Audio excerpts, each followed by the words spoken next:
Welcome back guys to another clip of Schach-manuel-lernen. Today again with pawn endings, and yeah, let's start number 2 that you will successfully master your future pawn endings. So here the first example is the difference that is quite obviously is the king. So it means this king is much faster to this pawn, and this king is more far away. So in pawn endings, the king is the most active piece, since it's the only piece left beside pawns. And let's say by this position, we would start with bringing king closer to this two. He can't do anything with pawn that much, so he will come there. Then he will come. Then king this. And then he can play h5 to win a bit time. This. And then, yeah, I can combine it with another lesson. So you see, although at the beginning we were pawn down, we're now a pawn up. Unfortunately, it's a h. If it's a h or a pawn, it's a draw. I show you quickly further steps. Like the king can't come out, that's the problem. Let's say like this. And now, yeah, if this happens, if this happens and you go out, then the king can hide himself and then it's a stalemate. But remember, the king is really important, so even if you trade pieces before the pawn ending, make sure your king is in a better position than your opponent's king. The second one is about the opposition. We will see that in a further example again. Like we have both kings, one pawn each, so it looks pretty drawish. And now it depends a bit whose turn is it. Like, let's say if I would play just this one. Yeah, this here is a draw because my king is a bit more active. But we can neutralize each other, right? So if black's turn would be, okay, let's say like that, and he would play this, then it's lost for black, because now we went into the opposition. So if he goes here, we just grab pawn and win easily. That's why he, in this sideline, he has to go there. And then he would like to go there, but he can't, so he goes back. And now my king goes to this pawn. And then we are a pawn up. So what black could do to avoid this situation is, okay, now king is here, like, let's say, if black plays this, white this, black this, now black went into the opposition. That's why it's a draw again here, you know, like white can't make progress, and whenever he goes back, the black king is just following him. So having the opposition is really important in chess, like go here into the opposition. That will lead to many victories in pawn endgames. Here we have an example of like blocked pawns, but our main attention here is both sides have a passed pawn. Like white has a so-called outside passed pawn and black a passed pawn. What is the difference? Like both have no pawn that it can stop them, but the A pawn is further away, and that's why this is stronger.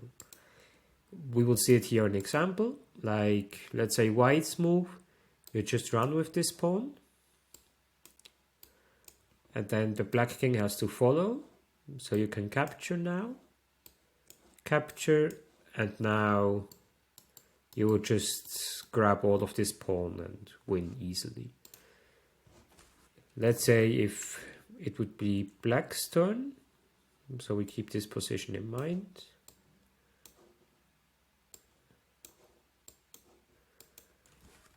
So now it's black's turn. He would go closer to this pawn, but it doesn't matter, we just run again. Now he's here instead of here, but still the end result is the same.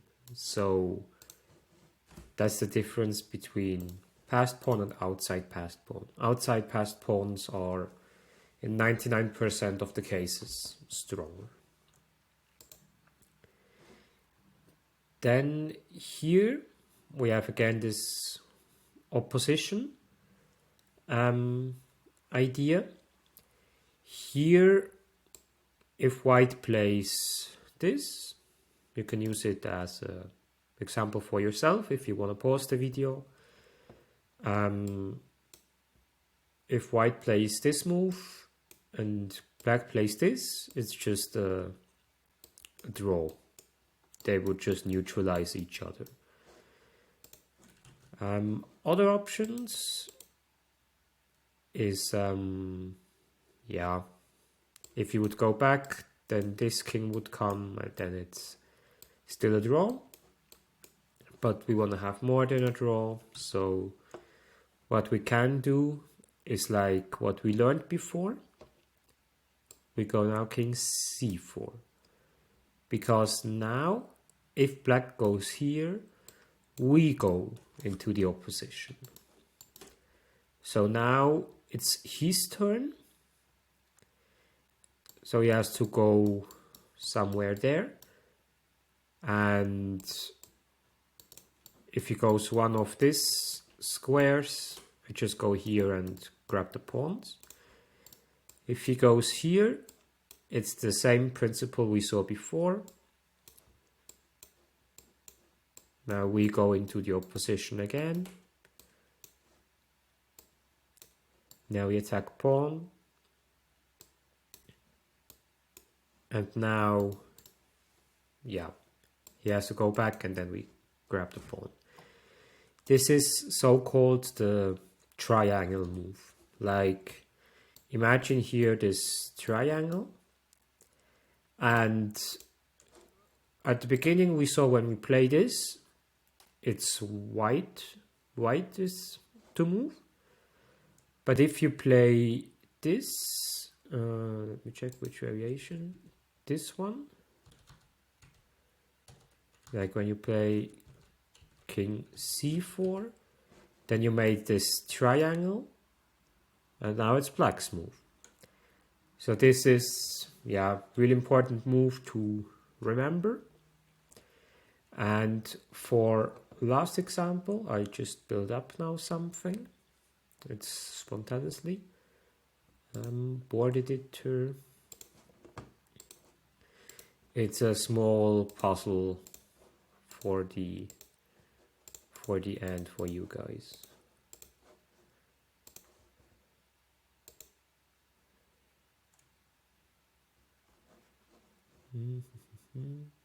Unlicensed board, good.